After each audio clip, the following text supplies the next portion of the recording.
Olá, estamos iniciando mais um programa do Movimento 2022, O Brasil que Queremos, entrevistas. Hoje teremos o prazer de conversar com Maria Helenita Menezes Nascimento, professora da Universidade de Brasília. Vamos revisitar a sua formação e atividades, principalmente na Universidade de Brasília, onde teve uma atuação importante na criação do Departamento de Ciência da Computação. Vamos conhecer sua atuação no curso de Inteligência do Futuro e sua atuação no Centro de Excelência de Turismo na UNB. Vamos também conhecer sua atuação como dirigente na Associação de Docentes da Universidade de Brasília. A professora Maria Helenita Menezes Nascimento é graduada em Ciências Econômicas pela Universidade Federal do Ceará. Tem o mestrado em Análise de Sistemas e Aplicações pelo Instituto Nacional de Pesquisas Espaciais, o INPE, e doutorado em Computação pela Universidade de Manchester, na Grã-Bretanha. Ela ingressou na Universidade de Brasília em 1982 e, inicialmente, iniciou suas atividades no Departamento de Estatística e, posteriormente, no Departamento de Ciências da Computação. Atualmente é pesquisadora do Centro de Excelência de Turismo, o CET, na Universidade de Brasília, onde atua no programa de mestrado e coordena o Núcleo Estratégicos e Perspectivas, o NEP. Atua em várias áreas de pesquisas que incluem políticas públicas em turismo, planejamento e prospectiva estratégica, gestão estratégica da ciência, tecnologia da inovação e gestão e avaliação da informação. Desde 2016, é a presidente suplente da Associação dos Docentes da Universidade de Brasília, a ADUMB. Tem uma produção científica que compreende 19 trabalhos publicados em revistas especializadas, 2 capítulos em livros e 5 livros, e orientou 28 teses de mestrado. Muito obrigada, professora Helenita, por ter aceito o nosso convite. E, na minha primeira indagação, pediria para revisitar a sua eclética formação acadêmica. Obrigada, antes de tudo, professor Isaac. Agradeço e quero dizer que é uma honra estar aqui tendo esse diálogo com o senhor, uma pessoa que eu tenho um maior carinho e respeito e que tive a honra também de trabalhar junto e continuamos, né? Se eu pudesse falar sobre a minha formação, eu diria que desde a minha graduação eu tenho uma formação multidisciplinar. Eu fiz, como o senhor já falou, Ciências Econômicas e Geologia na Universidade Federal do Ceará e, posteriormente, fui para o INPE fazer o mestrado, né? Lá no INPE eu encontrei um ambiente de ponta em pesquisa. E eu digo que lá começou toda a minha formação de pesquisadora, né? Na época que eu estava no INPE, eu estive com 2 papas de estudos de futuro, na época que era chamado de avaliação de tecnologia e seus impactos, né? Com os 2 professores, Joseph Coates e a Valerie Coates. Eles me estimularam muito a partir daquele seminário, foi um seminário de uns 5 dias, e com bastante, digamos assim, diálogo, a pensar em planejar futuro, fazer planejamento de longo prazo. Aquilo ali foi um momento que eu chamaria de marcante para a minha carreira acadêmica, e lá no INPE terminei os trabalhos. Posteriormente, ao terminar o mestrado, vim para Brasília, a trabalhar num projeto do PNUD, num estudo chamado Estudo de Desenvolvimento Integrado da Bacia do Alto Paraguai. E lá eu trabalhei na construção de modelos de simulação de bacias hidrográficas. Essa foi uma outra passagem. Estive nesse projeto aproximadamente uns 2 anos e só posteriormente que fui para a universidade. Na universidade, fiquei lotada no departamento de estatística, mas trabalhando com processamento de dados. À época, já tinha um curso de tecnólogo, que posteriormente eu posso falar sobre isso, e coordenei os últimos momentos, né, eu diria, os últimos anos do curso de tecnólogo em processamento de dados, que aí entra uma outra fase da minha vida. No período do início dos anos 2000, eu participei de um projeto também pelo PNUD, que foi o Programa Sociedade da Informação, que era um momento em que o mundo já falava muito de sociedade do conhecimento, mas nós ainda estávamos discutindo que modelo seria o da sociedade da informação. Foi um trabalho extremamente importante, marcante para a minha formação, diria assim, e ampliação dessa minha vocação interdisciplinar. E também tive uma passagem de 6 anos, não muito curta, pelo Centro de Gestão de Estudos Estratégicos, onde liderei vários projetos de prospectiva. Quer dizer, foi uma retomada de estudos do futuro depois de 25 anos. Quando eu entrei, eu fiquei muito encantada, porque me reportei ao passado em que, motivada o casal Coates, né, os pesquisadores, que são considerados hoje papa da prospectiva moderna, né? Os pais, diria assim, os pais da prospectiva moderna. E, posteriormente, tive o cuidado maior de trabalhar sempre nessa vertente, né, entre computação, sair um pouco da construção de modelos de simulação, que era lá do estudo, né, das bacias hidrográficas. Basicamente isso. A cara professora teve participação na criação do Departamento de Computação da Universidade de Brasília e foi a primeira chefe desse departamento. Poderia nos contar sobre essa fase de sua vida acadêmica? Pois não. É outra fase assim, que eu chamaria de marcante nas minhas atividades acadêmicas. Foi a criação do Departamento de Computação. Como começou? Eu, quando entrei na universidade, fiquei, como já coloquei, no Departamento de Estatística e coordenava o curso de processamento de dados. O curso de processamento de dados foi um curso que teve início em 74, atendendo digamos assim, uma necessidade de profissionais formados em processamento de dados, que era o que se chamava na época a área de informática, né? E lá eu também fui a subchefe do departamento e nessa ocasião a gente já vinha pensando na perspectiva de criação de um departamento de ciência da computação. Por quê? A ciência da computação naquele momento, por volta de 1984, já estava despontando como departamentos mesmo, né, e não só ligados a outras áreas, como departamento de estatística, departamento de matemática, que originalmente, sobretudo no Brasil, começou assim. E aí nós já tínhamos digamos assim, um núcleo relativamente fortalecido, e a partir da experiência do curso de tecnólogo em processamento de dados. Então, o momento era propício, não é, para a criação, e o nosso primeiro reitor eleito, professor Cristóvão Buarque, criou uma comissão e me designou para liderar, coordenar o projeto de criação. Esse projeto não foi muito rápido, ele levou uns 4 anos para ser construído.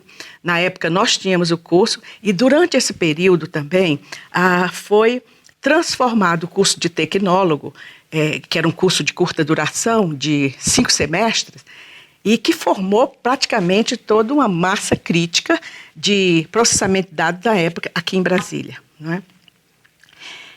O curso já existia, era um curso de curta duração e já estava sendo transformado em um curso de bacharelado. Aí foi a primeira criação.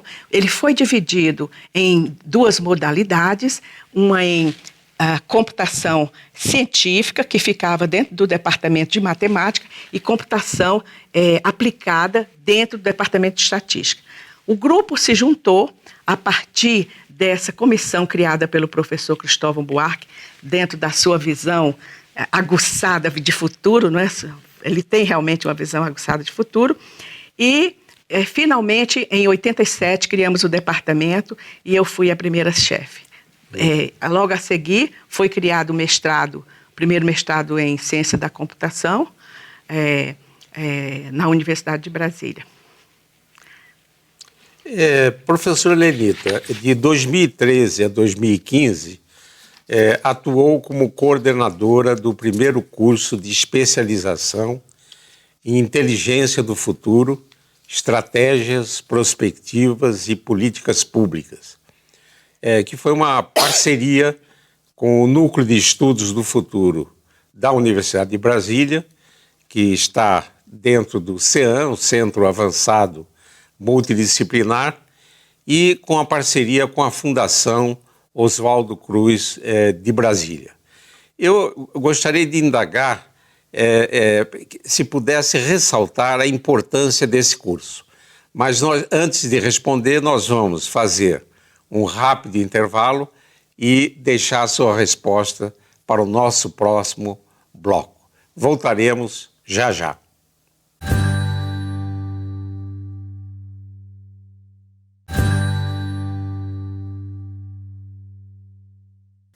Voltamos com essa interessante conversa com a professora Maria Lenita. No final do primeiro bloco, professora, eu pedi que nos falássemos sobre a sua atuação no curso de Inteligência do Futuro.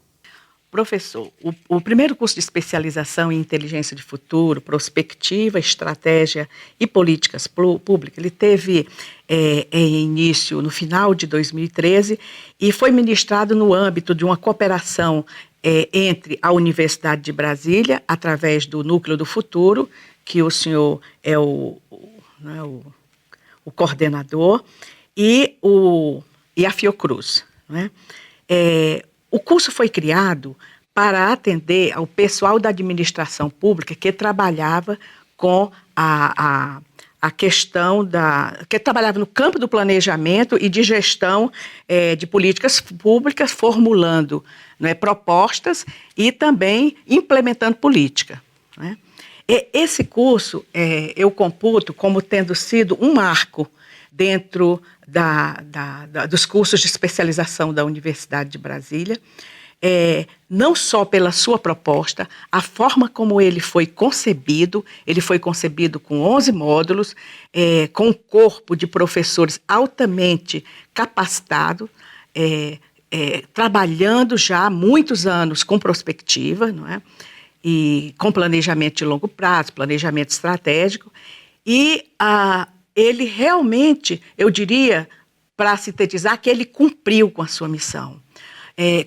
Na época, fizemos um processo seletivo, foram quase 600 candidatos, todos da administração pública, que era um pré-requisito, além de ter uma graduação e que comprovasse o trabalho dentro dessa área, porque a nossa perspectiva era de que os trabalhos de conclusão de curso fossem intervenções e que fossem fruto da realidade do dia a dia daqueles planejadores, né, e formuladores de políticas públicas. O curso, nós selecionamos inicialmente em torno de uns 120 e o curso concluiu, que é um marco com quase 90 alunos, foram 88. Um outro importante que eu chamaria de evento dentro do curso foi a apresentação dos trabalhos de conclusão de curso que foram feitos dentro de um seminário, o seminário denominado Brasil Pensa o Futuro. Quer dizer, veja como este tema é, digamos assim, importante para o que nós estamos vivendo hoje, né? Os alunos concluíram a contento com apresentações, teve premiação. Esse seminário ocorreu em 2 dias dentro das dependências da Fiocruz. E o objetivo que eu terminei não colocando foi contribuir para a formação desses gestores. Por isso que eu coloco como tendo cumprido com a nossa missão, né? Foi muito interessante porque na seleção nós vimos que muitos já eram doutores e uma grande parte era mestre. E eles buscavam, naquele momento, esses conhecimentos sobre como fazer planejamento de longo prazo, né? Participaram do corpo docente do curso, foi composto por professores da UNB e da Fiocruz. Todos, o que é uma coisa também importante, é que normalmente os cursos de especialização não têm o pré-requisito de que todos sejam doutores, mas o curso, todos eram doutores, né? Eu acho que a gente precisava, inclusive, retomar, não é, esse curso dessa natureza, e eu fico contente, porque os nossos egressos nos contatam ainda hoje, posteriormente entraram também em contato para fazer avançar nos seus conhecimentos em prospectiva e buscaram cursos até mais avançados até em outros países. Hoje nós temos nossos egressos em vários países, fazendo os que eram mestres, fazendo doutorado, etc. Então, foi uma satisfação. Eu coordenei esse curso, mas o nosso coordenador geral era o senhor professor Isaac, e foi eu chamaria, dentro da nossa tríade, né, ser como coordenador geral, o professor Wagner, da Fiocruz, Wagner Martins, como o coordenador pela Fiocruz, e eu como coordenadora pedagógica e acadêmica, não é? Mas foi muito bom. Foi um momento de retomada novamente de pensar futuro como atividade principal. Eu considero que é muito importante a gente ter cursos como esse para preparar o Brasil para planejar o futuro, né? Nós carecemos de planejamento de longo prazo e é preciso que se faça isso. Professora Helenita, poderia nos relatar a sua atuação no Centro de Excelência em Turismo? Ótimo. Professor, dentro dessa minha, como é que diz, formação multidisciplinar, como é que eu cheguei no turismo vindo da computação? Por volta de 2004, logo após a criação do Ministério do Turismo, fui convidada pela antiga diretora do Centro de Excelência em Turismo, que já tinha uma atuação desde 99, né, quando foi criado esse centro dentro da universidade. E, nesta época, a ideia seria... na realidade, eu fui convidada diretamente para coordenar um projeto denominado Avaliação e Monitoramento do Plano Nacional de Turismo. O Plano Nacional de Turismo tinha sido já elaborado e a ideia seria desenvolver um sistema que fizesse uma gestão descentralizada, que era foi, inclusive, implementado pelo SoftSul. Então, foi um trabalho que eu iniciei lá, que eu chamaria de na realidade foi uma cooperação técnica entre o Ministério do Turismo, a Universidade de Brasília e a SoftSul, cada uma com as suas competências. A UNB, em que eu estive diretamente envolvida, foi através do Centro de Excelência, e a ideia foi que a gente fizesse um projeto que fizesse o acompanhamento e avaliação desse Plano Nacional do Turismo e pudesse medir os impactos do turismo em outros setores da economia, né? Foi um trabalho também que eu considero importante dentro da minha formação e das minhas atividades de pesquisa. Nós tínhamos, dentro do Centro de Excelência em Turismo, um grupo do Departamento de Economia que tratava das questões relativas à construção do modelo, a definição dos indicadores, a parte de estudos e diagnóstico e também a elaboração de um boletim trimestral que envolvia esse projeto. O projeto foi extremamente bem sucedido, levamos aproximadamente uns 2 anos e alguns meses para concluir e teve um papel importante eu diria na modelagem de um turismo, digamos assim, bem acompanhado e bem avaliado. Professora Lenita, poderia destacar a sua atuação na Associação dos Docentes da Universidade de Brasília, a DUMB, principalmente nessa difícil conjuntura onde as universidades públicas brasileiras estão sofrendo graves cortes em seus orçamentos? Ok. O país, professor, como é de domínio público, né, passa por uma crise política sem precedentes, né, e por um ajuste econômico que eu diria brutal, né. Só que os impactos a médio e longo prazo não estão sendo devidamente, eu diria que avaliados, né. Eu diria também que esse ajuste tem uma característica puramente contábil. O que eu quero dizer com isso? É que ele não está medindo as consequências, os efeitos disso sobre o contribuinte, sobre a população em geral, sobre as instituições, etc. E aí cai exatamente no porque eu nunca consegui responder e entender isso no Brasil,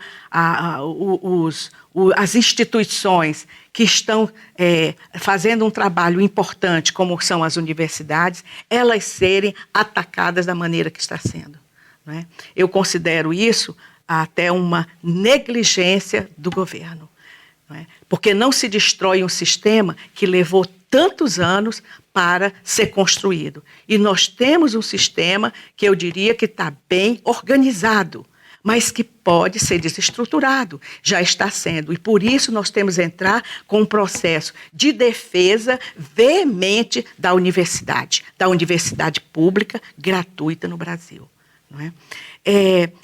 O meu trabalho dentro da ADUMB envolve o trabalho de um sindicato de professores. Nós nos transformamos em seção sindical por volta de 1996, 97, e cabe à Associação dos Docentes, que é uma seção sindical, estar atenta e articulando com outros segmentos da sociedade, que não seja só nós lá dentro da universidade, mas a gente precisa urgente sair dos muros da universidade, abrir este espaço e dialogar. Eu digo dialogar com letras maiúsculas, com a sociedade que é a beneficiada dos trabalhos da universidade, que envolve uma construção de conhecimento que ela não pode ser desarticulada, desestruturada, como está sendo. Não é? Então, meu trabalho hoje na ADUMB é pensar e dialogar, não é, com os nossos segmentos dentro da sociedade, dentro da universidade, numa primeira instância, e nas outras instâncias a gente criar uma consciência da importância da produção do nosso conhecimento, que é a universidade pública que é a responsável por a construção de um conhecimento consequente, né? Que tem um resultado e que é revertido para a sociedade. Não é? Perfeito, eu assino embaixo todas as suas palavras. O movimento 2022, o Brasil que Queremos, quer envolver os jovens para a construção de caminhos para termos um Brasil melhor e mais justo. Nesse final de programa, nesse minuto final do programa, poderia enviar uma mensagem aos jovens que nos assistem? É realmente um prazer imenso, a gente que lida com o jovem no dia a dia, né? O que eu diria que a gente precisa ensinar esses jovens a lutar por um país com confiança no futuro. As crises, elas vão e voltam, não é? Elas não são perenes. Não vamos achar que nós estamos no fundo do poço e que nós não podemos fazer. Claro que sim, nós já passamos por inúmeras crises no passado.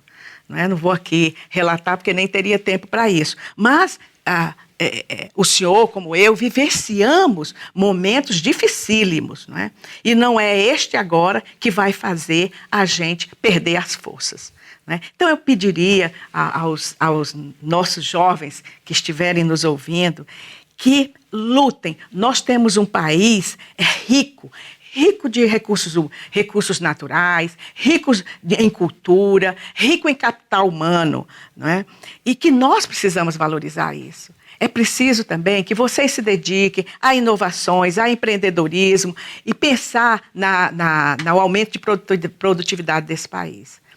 Infelizmente, ultimamente tem saído bastante textos que são escritos por pessoas que têm um olhar de fora para o Brasil e veem tantas, que eu diria assim, tantos valores que às vezes nós não vemos. Então eu pediria a vocês jovens que não se contaminem com essas notícias que a mídia às vezes exagera nas suas colocações e também com desinformações do que é o papel da universidade nesse contexto. Então, lutem, lutem e lutem. Estamos aqui, estamos na universidade, venham conversar, venham dialogar e tenham amor pelo conhecimento. Isso aí você nunca vai perder depois que você adquire. É isso. Professor, foi um prazer imenso. Belas mensagens, professora Helenita. Gostaria de agradecer por essa oportunidade, nessa interessante conversa. E esse e outros programas do Movimento 2022, O Brasil que Queremos, podem ser acessados pelo canal da TV Suprem no YouTube. Nós vamos ficando por aqui e nos encontraremos em uma próxima oportunidade. Até lá!